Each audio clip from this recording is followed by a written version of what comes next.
Muy buen día, muchachos. Estamos en nuestra clase de español 310 y este es el plan de hoy.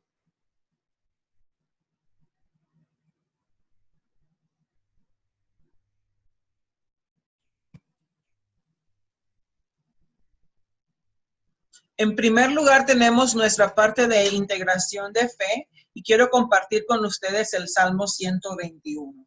En cuanto a contenidos, tenemos en la lección 3 el ensayo narrativo y en esta parte del capítulo vamos a trabajar el taller de escritura en donde vamos a desarrollar y a aprender sobre la narración de un evento histórico. En cuanto a la asignación, tienen ustedes la tarea de hacer una composición narrando un evento histórico. El objetivo de aprendizaje, Learning Objective for this class, es afinar nuestras habilidades en la función comunicativa de la narración al nivel que se encuentra al nivel avanzado. Permítanme compartir con ustedes este salmo.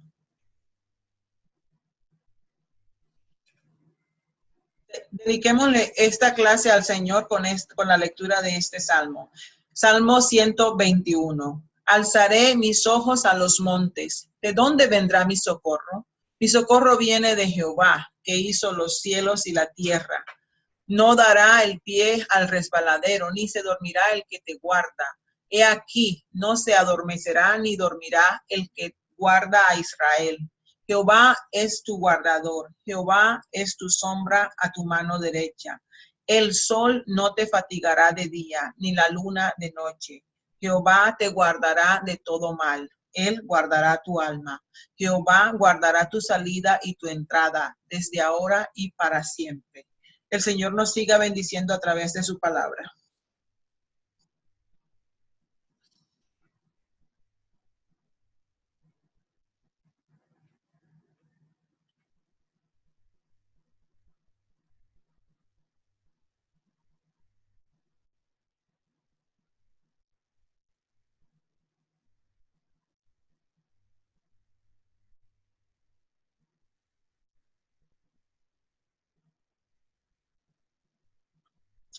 Ok, chicos, como ya dije en la presentación del plan de la clase,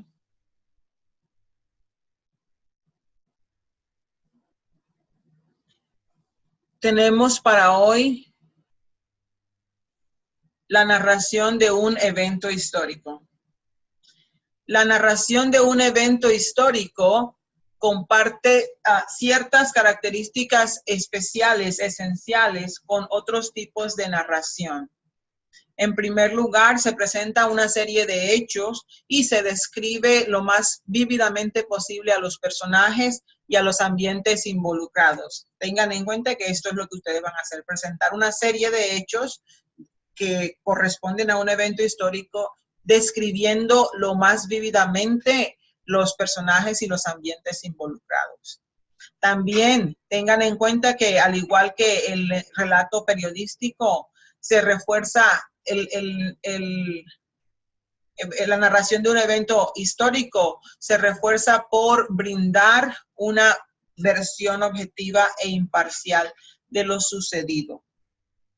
Como el historiador no estuvo en el lugar de los hechos, no es un testigo, no es un testigo ocular, él tiene que elaborar su narración a partir de una investigación cuidadosa. Por lo tanto, él tendrá que hacer un esfuerzo para comprender el porqué de los hechos y los va a situar dentro de una visión panorámica de sus causas y de sus efectos. En la narración hay una serie de elementos, en la narración de un evento histórico, hay una serie de elementos que debemos considerar. Comencemos con los hechos, ¿sí? La base histórica de toda narración, la base de toda narración histórica son una serie de acontecimientos, falta una S, que el autor describe y explica. Estos deben presentarse de manera lógica y de manera orgánica, ¿sí? No es una mera lista de fechas y de actos, sino que hay una verdadera narración que va guiando al lector paso a paso. El segundo elemento que tenemos es el argumento, ¿sí? La narración de un evento histórico va más allá de los hechos. ¿Sí? Elabora un argumento implícito o explícito sobre su significado. Este argumento puede estar claramente en una oración o puede estar claro en todo el texto sin que se haga así de manera explícita. Una manera de ayudarse a limitar los hechos y lo que se va a incluir es hacer preguntas específicas, ¿sí? Y el historiador hace esto, se hace preguntas. Un ejemplo, por ejemplo, si queremos hablar de eventos de la conquista, entonces podemos pensar la conquista europea en América, la conquista europea en América Latina. Este tema es demasiado grande, es demasiado amplio y no podemos cubrirlo en una narración de un evento histórico, a menos que vayamos a hacer una enciclopedia. Entonces, para eso sirven preguntas que nos van a ayudar a limitar. Por ejemplo, ¿cómo pudo Cortés, al mando de solo 500 hombres, conquistar un imperio indígena? O ya estamos limitando México, estamos limitando un conquistador en específico y un evento específico, ¿sí? ¿En qué se diferencia? ¿En qué difería la mentalidad de los colonos ingleses en lo que hoy es Estados Unidos de la de los colonos españoles en lo que hoy es Latinoamérica? ¿Cómo pensaban, qué pensaban los ingleses versus los españoles? Esto está limitando mucho más. Estas preguntas solamente ayudan a delimitar el contenido de nuestra narración del evento histórico. Así podremos tener temas más específicos y razonables y sobre ellos sí podemos presentarle un argumento al lector. La investigación que hacemos nos obliga a buscar fuentes. Y esta investigación uno, debe ser meticulosa y dos, va a tener fuentes que son principales o primarias y otras fuentes que no son no nos ofrecen tanta información, pero sí las necesitamos, entonces son secundarias. Las primarias son contemporáneas a los sucesos de la época en que ocurrió, ¿sí? Puede haber diarios, cartas, escritos de gente que participó en ellos o reportes periodísticos de la época. Son documentos que se elaboraron en la época del evento. Las secundarias son libros o ensayos de historia que han escrito sobre el tema. No estuvieron en la época, no se produjeron en la época misma. En todo caso, toda fuente, sea primaria o sea secundaria, debe citarse explícitamente, puede ser mediante la narración allí, cuando digan que el autor García Márquez habla de, y entonces citan, la pueden hacer allí explícitamente en la narración o también lo podemos hacer con citas al final o a pie de página. Si no haces esto, ustedes van a estar cometiendo plagio y eso debe evitarse. Ustedes no han dicho eso. Otro elemento que se presenta en la narración de un evento histórico es la descripción, ¿sí? Un buen relato histórico no es una lista de hechos o de incidentes. No es en 1900 tal, hecho tal y así sigue no. Es una verdadera narrativa que recuerda vívida y memorablemente esos eventos. Podemos usar la imaginación histórica intenta darle vida al pasado y le comunica al lector la realidad concreta de los hechos, lo que vio, lo que escuchó, lo que pensó, lo que sintió la gente de esa época, usando esta imaginación histórica. Sin embargo, toda reconstrucción histórica debe basarse en las fuentes, porque nosotros no estuvimos allí. Recuerden que el historiador, a diferencia del novelista, no es un inventor, ¿sí? No debe inventar, no debe ponerse a inventar, porque eso se deja para la ficción. Estos son hechos reales y debe ser fidedigno. Otro elemento que debe considerarse es el vocabulario y el tono con que se comunica. En la narración de un evento histórico se emplea por lo general un lenguaje más elevado, un lenguaje más formal y más académico que en la vida cotidiana o que en la narración periodística de un evento, ¿ok? Eso más formal. Pero no vamos a rayar en lo apático, en lo aburrido, en lo rimbombante. Al contrario, es importante comunicarle al lector lo importante y las emociones y lo emocionante, lo importante y lo emocionante que son los hechos que ustedes relatan, pero siempre manteniendo un tono serio, ¿sí? Hay que sonar interesante, hay que capturar la atención de ese lector, mantenerlo interesado. Y esto es un modelo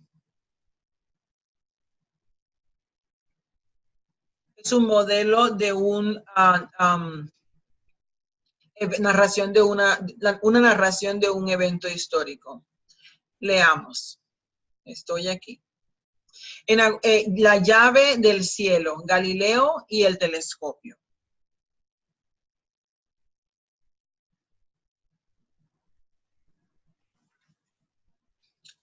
En agosto de 1609, el matemático pisano Galileo Galilei le demostró a un grupo de senadores venecianos cómo utilizar un nuevo instrumento óptico que él mismo había construido a partir de rumores y descripciones de su investigación en Holanda. Dentro de un delgado tubo de plomo había un lente cóncavo y otro convexo que permitían como arte de magia que uno viera cosas lejanas como si estuvieran cerca. A los venecianos les gustó la idea. Con uno de estos telescopios, sus barcos en alta mar podrían divisar al enemigo sin ser vistos. Sin embargo, el verdadero impacto del nuevo instrumento no sería tanto militar como científico. Unas semanas después de su demostración, Galileo esperó a que cayera la noche y apuntó hacia el cielo una versión mejorada del telescopio. Esa noche y durante las siguientes semanas realizó sorprendentes descubrimientos. La luna no era una esfera pulida e inmaculada como se había supuesto desde que Aristóteles dividió el universo en un mundo sublunar e imperfecto y un cielo completamente regular y eterno, sino que tenía un rugoso cutis de valles y montañas. Venus presentaba fases crecientes y menguantes.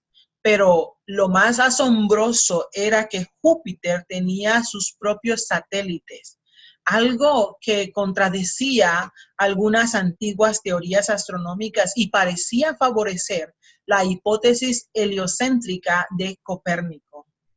Doy infinitas gracias a Dios, escribe Galileo en su breve mensajero celeste de 1610, que le haya complacido hacerme el primer observador de una cosa admirable oculta por tantos siglos. El telescopio, como señala el historiador John North en su libro Cosmos, no surgió de la nada. Mucho antes de Galileo se había observado que las gotas de agua y algunos fragmentos de vidrio pulido aumentaban el tamaño de los objetos. Los fabricantes de anteojos habían usado lentes convexos desde el siglo XIII. Lo que no se había logrado era un instrumento tan sofisticado como para observar objetos celestes. Incluso cuando los primeros telescopios se difundieron por Europa a comienzos del siglo XVI, muchos los apuntaron al cielo sin conseguir los resultados de Galileo. De hecho, el genio de Galileo no consistió tanto en ver cosas nuevas, sino en interpretarlas desde una nueva perspectiva científica. ¿Sí? Aquí vemos que desde el principio, el autor ubica en el tiempo el evento histórico como un punto de referencia.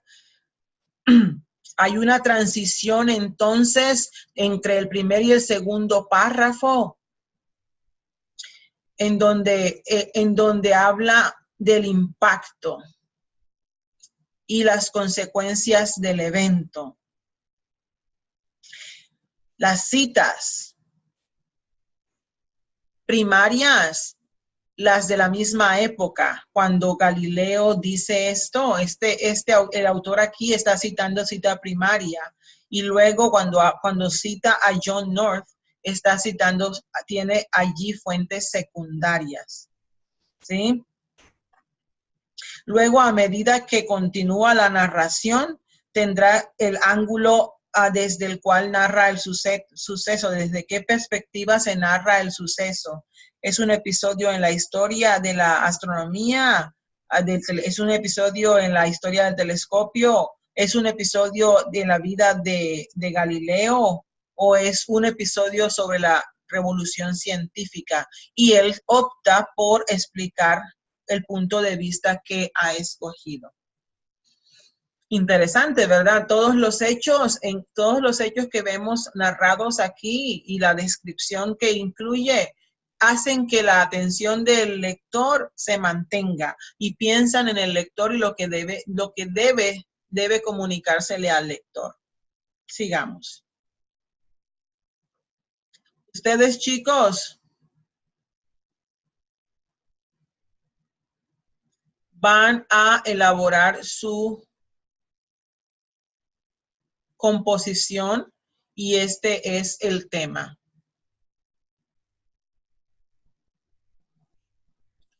Tendrán que elegir un suceso, un hecho, un acontecimiento histórico dentro de las siguientes categorías y van a escribir en primer lugar los primeros párrafos de una narración que relate un viaje histórico, viaje de Colón, el viaje a la Luna, los primeros viajes para llegar al Polo Sur. O pueden narrar un descubrimiento, o pueden narrar una catástrofe natural. Van a escoger una de esas categorías.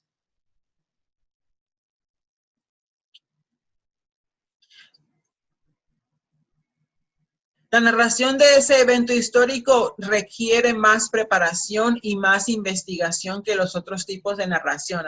Así que tengan cuidado, esto no es para sentarse y hacerlo en una sola vez. Tienen que pensar en esto.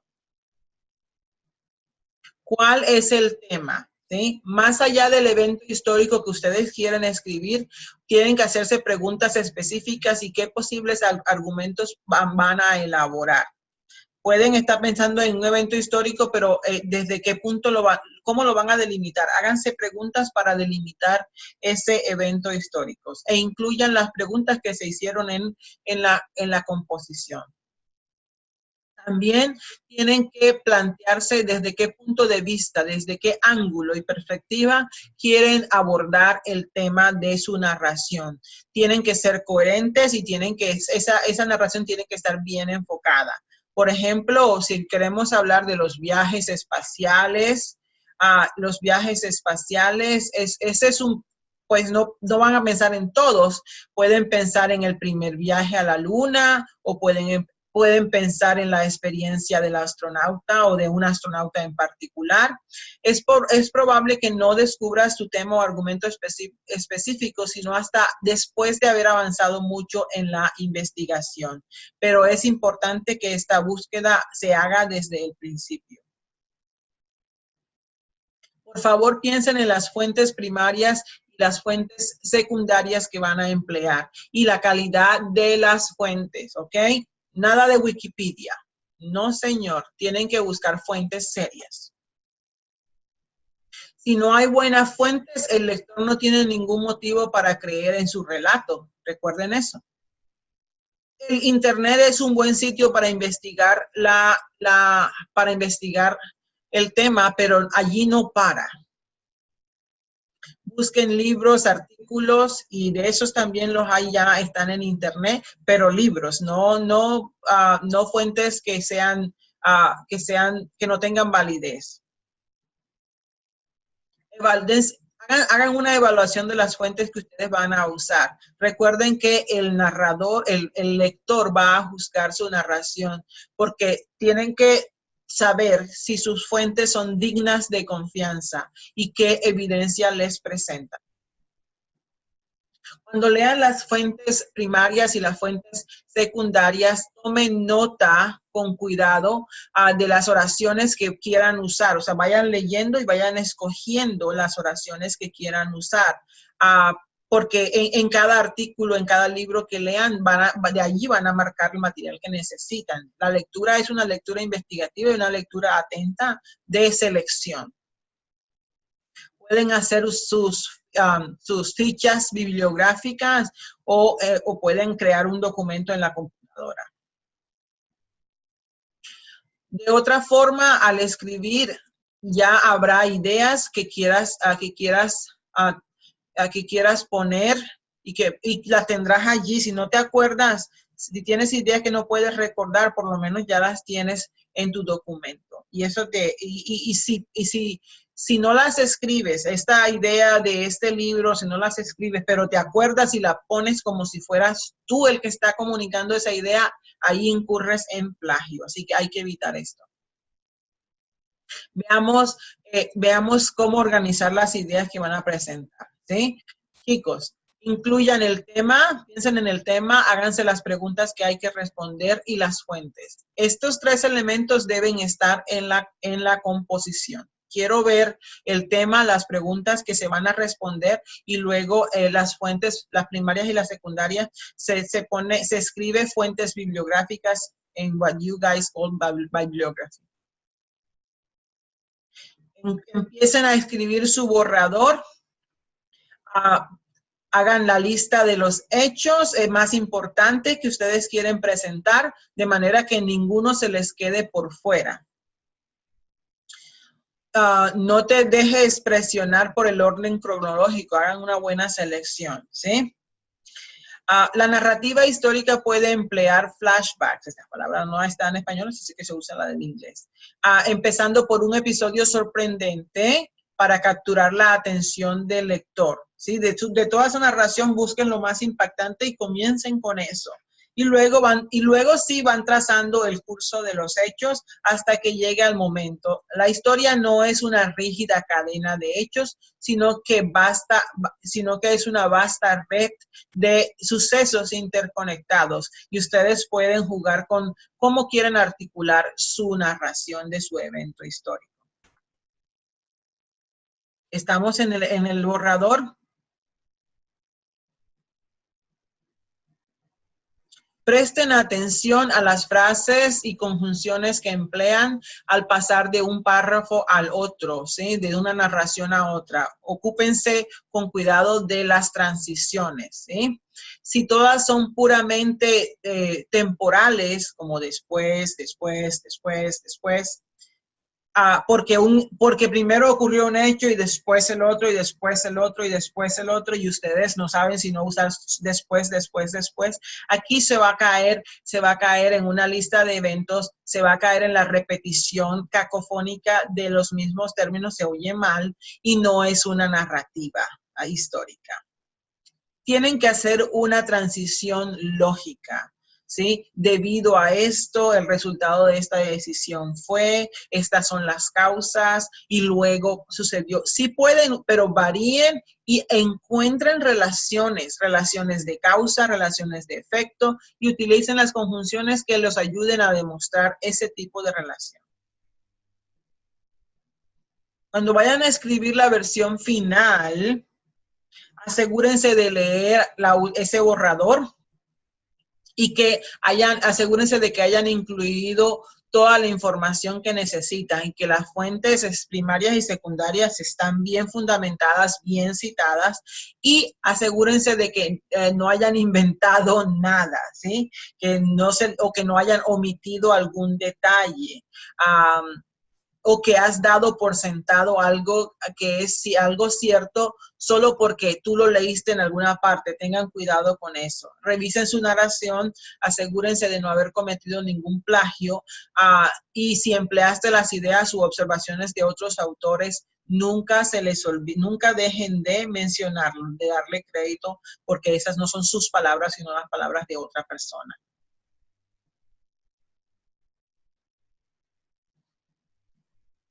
Si ustedes incluyen como evidencia oraciones o párrafos escritos por otros autores, ellas deben aparecer entre comillas con una nota a pie de página que explique dónde la encontraron. La regla general es la siguiente. Si tú afirmas algo que es de conocimiento público, un ejemplo, Alejandro Magno nació en el año 356 a.C., no es necesario citar la fuente. Si ustedes afirman algo que es una idea, una observación, un argumento de un autor en particular, allí debes mencionar la fuente. Miren esto, Alejandro Magno, como afirma el historiador José Pellegrini en su libro Imperio y Civilización, no fue solo un conquistador, sino alguien que difundió la cultura griega por todo el Mediterráneo. Dense cuenta que en este caso es la idea del señor Pellegrini la que está planteándose, no un dato general histórico.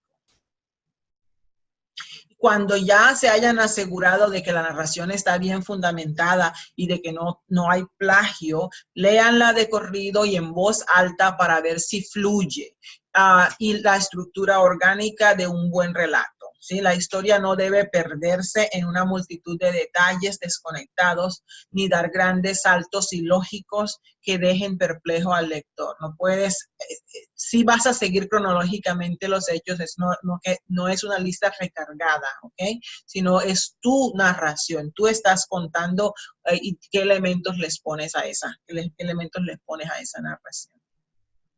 Y hasta aquí, chicos. Esta fue nuestra explicación sobre la narración de un evento histórico y las explicaciones para que ustedes elaboren su propia composición en el taller de escritura que tenemos para el día de hoy. Muchas gracias y que tengan buen día. Nos vemos.